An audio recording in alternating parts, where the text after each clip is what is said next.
Okay. This is a video I think everybody should watch, especially even little kids. This is how ignorant humanity is.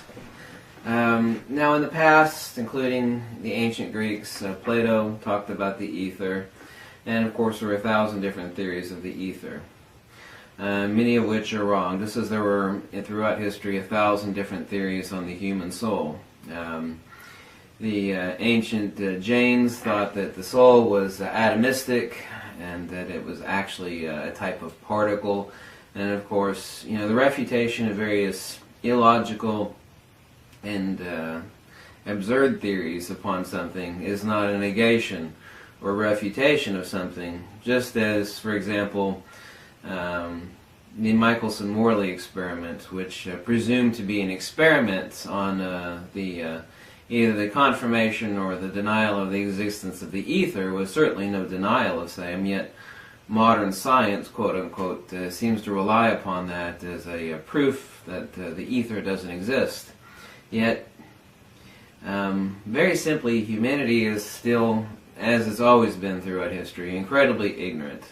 I mean, insanely ignorant. Every branch of field theory, which dates all the way back to Pythagoras and surely before them, has always thought that they were right, and later on, they're always proven to be wrong. Now there is a current branch of science that is based upon particlism.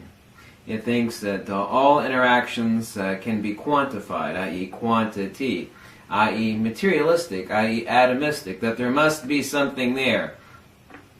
And to make their equations balance out, they use something that has absolutely no basis in reality. Well, I should say, it has as much basis in reality as unicorns and leprechauns, meaning none whatsoever.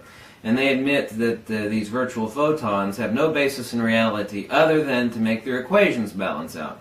There's absolutely 0.000% proof of the existence of this nonsense, none whatsoever, and they use this to form the basis of their atomistic theory, because you cannot quantify a field, quantity, quantum. The entire basis of the notion of a wave-particle duality is nothing other than a statement of ignorance. Like 5 blind men groping an elephant. You know, one's groping the tail and he's telling you, oh, this is a type of snake. The other one is groping the chest of the elephant. Oh, this is like a barrel. It's like a hippopotamus. And the other one's grasping the big flappy ears, and he says it's like a skate or a manta ray. And of course, you know, none of them have any of the picture. They have no idea what the hell an elephant is because they're all groping different parts. So the notion of a wave-particle duality has absolutely no basis in reality whatsoever. The nature of light is really very simple. Mother Nature doesn't have a calculator.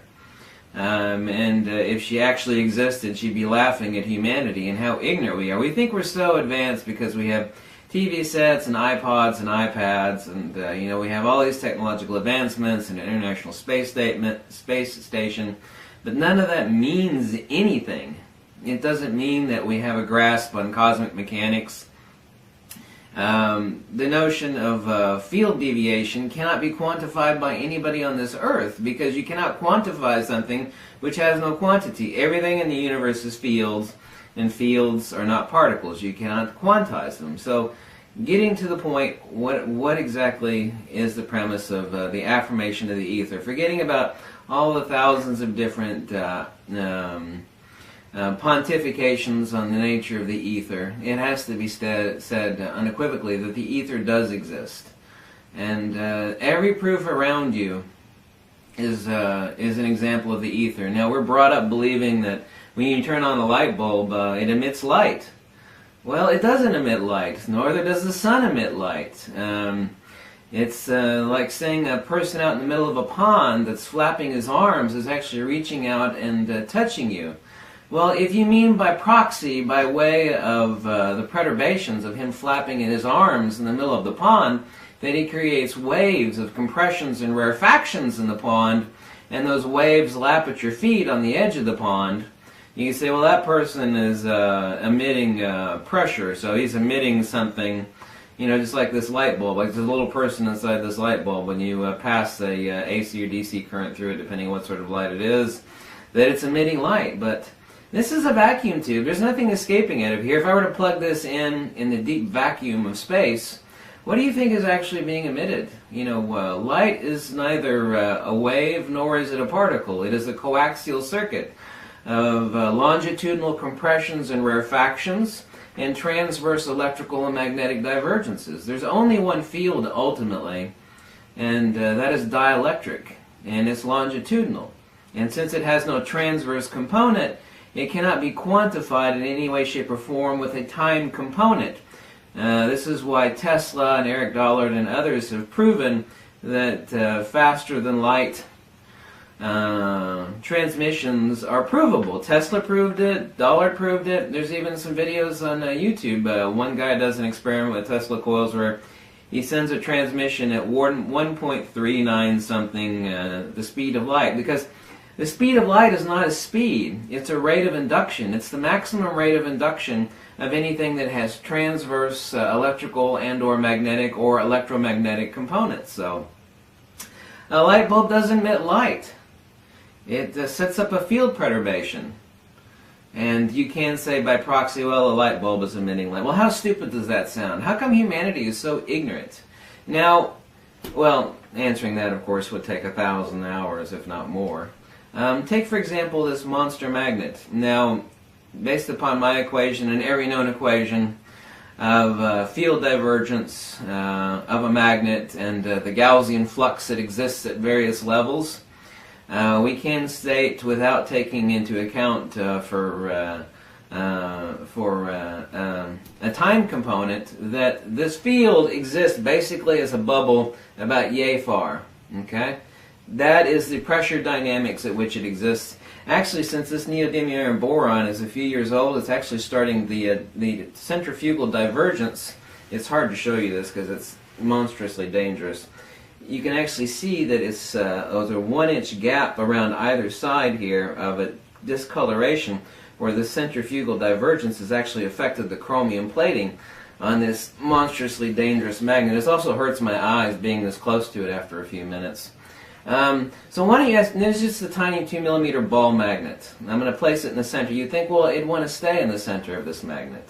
I've demonstrated this before. I mean, this is just taped to a piece of rope. It's easier to demonstrate this on a huge magnet than a tiny one, because on a tiny one it's really pretty hard to see. Well, you think it doesn't make any difference what side it is, okay? It'll still do the exact same thing. Why I want the magnet to stay right here, because this is magnetic attraction, which of course there's no such thing as magnetic attraction, is dielectric acceleration. Well, no, it won't. It'll always shoot to the edge like there's this invisible force that's actually pushing it to the edge like a pressure wave. And that's exactly right. The same reason this little ball magnet, which is a 2-millimeter neodymium magnet, this is a huge monster, $1,000 neodymium. It's the largest permanent magnet that money can buy. The same reason this little sucker goes all the way to the centrifugal divergent edge and will not stay at the centripetal convergent center here. You see, even holding it like this, you'll see that it immediately wants to jump to the edge. There's no way I can get it on either side. Doesn't make any difference, or either side of the bead magnet.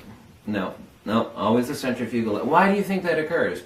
There's not one single book in this entire world will give you an explanation of centrifugal and centripetal divergence and convergence. This I can show you with a ferrocell, but I made like 200 videos already with a ferrocell of why there is a toroidal divergent formation around this magnet and a centripetal convergent. Actually, the ferrocell will look like a black hole right here at the center of this magnet. The same reason this neodymium iron boron will always go to the edge of this magnet is also the same reason why this the universe's most diamagnetic material is the bismuth sphere that I cast will only want to stay towards the center of this magnet. It likes staying here. If you actually hover it over this, you'll actually find a dip right here in the center. When you actually drag it over the top of this magnet, it will feel like a dip is occurring right here, then a trough here, and then a dip here. Because this has the universe's highest level of, actually it's kind of hard to say this way, it has the highest level of lowest magnetic permeability. So the magnetic permeability of this elemental bismuth, which is all bismuth by the way, is depleted neptunium. just as basically all the world's lead is depleted uranium. It wants to sit here in the center for the same reason this magnet will always only jump towards the centrifugal divergent edge. Now, it is the case that knowing the field dynamics of Gaussian flux, that there should be a pressure toroidal bubble around this magnet of about yay far on either side. Okay, so we got basically like this. Now, I've shown in a prior video many months ago how I can take this sucker and turn on a cathode ray tube. Now, we know that it's only escaping out about yay far. I can take a cathode ray tube, i.e. a television set, the old type. I can actually influence it at a distance of 23 feet. Or more, actually. It's just harder to see at that distance. I can actually take this monster dangerous sucker and just go like this with the cathode ray tube, and the cathode ray tube will be affected way the hell on the other side of the house. Wah! Wah! Literally. Now, if we have a sphere of influence about yay far of magnetic divergence that is... now, the Gauss meters are really sensitive, too, by the way. What do you think is influencing that cathode ray tube at about 20 times the distance that this magnet should be influencing? I don't like to get my face this close to this magnet. This magnet is dangerous! Oh my God, it's dangerous. It actually hurts your eyes due to the chromotomes, because it is no different than a person in the water, middle of a pond. When you actually turn this, you're actually creating a ether pressure flux within the ether that is actually like sending waves out. You say to someone in the middle of the lake, start flapping your arms wildly. And of course waves start to emanate. They're pressure waves in the ether. Now, if I were able to be in the deepest, darkest pits of outer space and do this and have a cathode ray tube or some other device that could show influence, at even further distances, which is certainly far more sensitive to make than a cathode ray tube, I could put it at like 100 feet and I could bring up this magnet and start to turn it a little bit, and I'd create pressure, rarefactions, and compressions and rarefactions in the ether. Wah, wah. You would still see it. And people tell us that there's no ether. What do you think is reaching out there? You cannot quantize a field. Fields have no quantity. There is nothing there. There's certainly no virtual particles. To say virtual particles is like saying God or unicorns or leprechauns or reaching out at far-flung distances. I tell people, well, denote a field for me. What do you mean denote a field? I said, just tell me what a field is. Well, a field is a flux over a given... that's the description. That's not an explanation. Give me a definition. A definition would require quantization. Quantity. You would actually have to give some sort of objective quantification for what a field is. Can't do it. It's ridiculous. It's like saying, well, this light bulb emits light, this high-powered flashlight. It's not emitting anything. This is a vacuum-sealed light bulb. A vacuum-sealed flashlight. This is a vacuum-sealed tube. What do you think it's emitting? It's going through the glass. What do you think it's emitting? This light bulb isn't emitting anything any more so than this magnet is emitting anything. It's field pressures. Field pressures. Everything works off two things. Mother Nature is really simple, and that old broad doesn't have a calculator. Okay? And she doesn't believe in quantum. She only knows two things, divergent, convergence. Everything in the universe is centrifugal divergence or centripetal convergence. Force and motion and inertia and acceleration govern the entire universe, from macro to micro. What do you think? I just asked someone, not given a time variable. This is just a sheet of copper, right? Okay. Boom. What do you think? Just ask them, well, this is an eddy current. Well, that's a description, not an explanation. I can get a description from a 5-year-old child. Tell me what this is, huh? Oh, well, that is an eddy current due to the dielectric reflectivity of the copper plate as it's dropping over the very strong Gaussian magnetic. That's a description again, not an explanation. I can get a description from a 5-year-old. However, these people that are paid billions of dollars to build particle colliders in Europe and think that they're discovering these mystical unicorn particles, there's no evidence for any of that. They're actually seeing electromagnetic and dielectric flux paths that are occurring at the breakup of atomic particles. Everything in the universe is fields. You're seeing field track modalities that occur at various electrovolts and microelectrovolts that are appearing on a screen as they're causing atomic collisions. What do you think the universe is? Do you think that, that there are virtual... This is their basis for explaining magnetism, because there is no quantity that is being emitted here off the face of this magnet. Nothing. There is no quantity there. Now, you can refute, and so can I, 100 different ether theories. And there are thousands of ether theories over the years. But the ether remains nonetheless. I mean, it's like a fish swimming in water trying to deny that there's water. Us stupid humans think that there's no such thing as the ether. Well, yeah, there is such a thing as the ether. I don't care what you call it. Technically, ether is no different than inertia. And when you actually release that inertia and you cause pressure modalities to exist, you cause compressions and rarefactions, just like turning on a light bulb, you're converting one form of electrical power into another.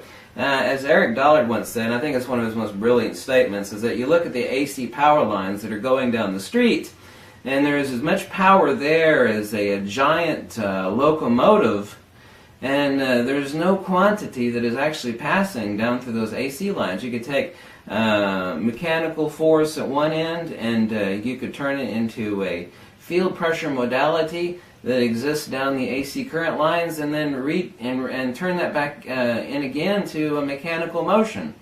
I mean, if someone were to understand that you could take a hydroelectric motor the size of this house, say at the Hoover Dam, and then take that AC current and drop it through power lines where nothing is visible at all. I mean, that's current. Well, it's not electrons flowing through there like squeezing out toothpaste. It is field pressures. Doesn't matter if it's AC current or DC current. So you could take enormous mechanical energy, transfer that into AC or DC current, passing down through a large set of 2-inch wires, 1,000 miles away, and turn that back again into mechanical force and motion. I mean, nobody ever thinks about stuff like that. I mean, how does that work? Well, we got electrical engineers. Well, I tell you what, the electrical engineers, the geniuses that gave you Einstein didn't give you any of this crap that is lighting my ugly face right now. Nikola Tesla, Charles Proteus Steinmetz, Faraday, Oliver Heaviside. These are the people that gave you 100% of the world's electrical grid and everything your computer and all your crap was running off of. And they all knew that the ether exists. Charles Proteus Steinmetz would talk about a busy day in the lab of churning up the ether. These people all knew that the ether existed, just as anybody with half a brain, and really the world basically doesn't have anybody with 1/10 of a brain, knows that ultimately that this light bulb isn't emitting a damn thing. It is setting up a field pressure compression and rarefaction. Okay, this is a field perturbation. The same thing with a magnet, that I could turn it on its side, and the Gaussian flux only reaches out about yay far. So how is it affecting a cathode ray tube at 30 feet away? That's the ether, baby, like someone flapping their arms in the middle of a pond. This is the arm length of someone in the pond. It's about 4 feet or so, or whatever the hell it is. You can have ape arms, maybe a little bit longer. You think he's reaching someone at the other shore? He's actually reaching out like 100 feet to the other shore? No, he's actually flapping his waves in the water, and he's sending out waves that are affecting other things. There's nothing emitted by this magnet, any more so than there's anything being emitted by this stupid light bulb. And why don't you ask yourself, what is magnetic permeability? What is dielectric permittivity? Everything in the universe is force and motion and inertia and acceleration. And I'll damn well tell you that nobody on this earth can quantize a field for you. They can give it qualities over a given period of time, but you cannot quantize it because it is absolutely impossible to quantize a field, because there is no quantity that makes up a field. Okay? This is very simple, and it's undeniable by anybody. I don't care if they are a professor or a PhD. All you have to do is just say, quantize a field for me. Can't do it. They'll sit there and drool on themselves, or they'll pretend to know what the hell they're talking about, but they don't know what the hell they're talking about. Nobody can quantize a field for you. And the entire universe is fields, and fields are not particles. Mother Nature doesn't believe in any of this crap. She's really, really, really, really simple. Okay? Thanks for watching.